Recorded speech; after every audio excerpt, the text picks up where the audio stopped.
तर यंदा विधान परिषदेची जागा शिवसेनेला सोडू नका, भाजपच्या संभाजीनगर जालन्यातील पदाधिकाऱ्यांकडून ही मागणी केली गेली आहे। खात्रीलायक सूत्रांकडून जय महाराष्ट्राला ही माहिती मिळते।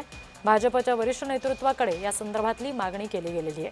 छत्रपती संभाजीनगर आणि जालना विधान परिषदेमध्ये भाजपकडे एकहाती बहुमत आहे। जालन्यात भाजपकडे 124 तर शिवसेनेकडे फक्त 21 मत आहेत। संभाजीनगरमध्ये भाजपकडे 133 तर शिवसेनेकडे 95 मत आहेत। याआधी सुद्धा अधिक मतं असताना भाजपनं युतीमध्ये शिवसेनेला जागा दिलेली, यंदा मात्र स्वतंत्रपणे लढून दुप्पटपेक्षा अधिक जागा जिंकल्यानं भाजप कार्यकर्ते आग्रही आहेत।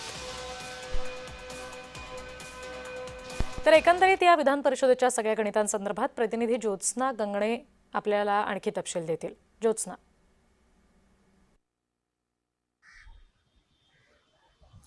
विधान परिषदेच्या 17 जागांसाठी आतापर्यंत महायुतीची एक समन्वय समितीची बैठक झाली। या समन्वय समितीच्या बैठकीमध्ये 17 जागांपैकी 12 जागांवरती जे आहे ते भाजपने दावा केलेला आहे। त्याचबरोबर 3 जागांवरती जे आहे ते शिंदेंच्या शिवसेनेने आणि 2 जागांवरती राष्ट्रवादीने दावा केलेला आहे।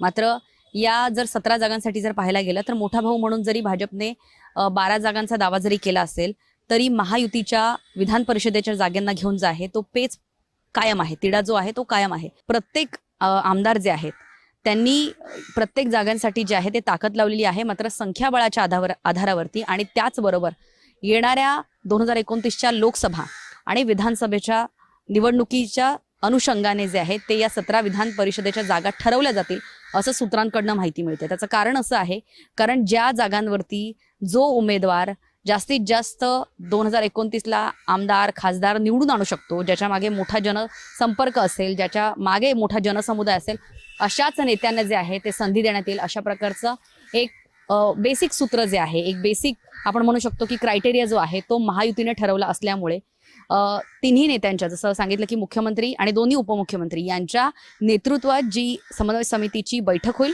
त्यानंतरच या जागेंचा तिढा सुटला जाईल असं सुद्धा सांगण्यात येतं। निश्चित ज्योत्स्ना, तुम्ही आमच्याशी अशाच जोडलेल्या राहा।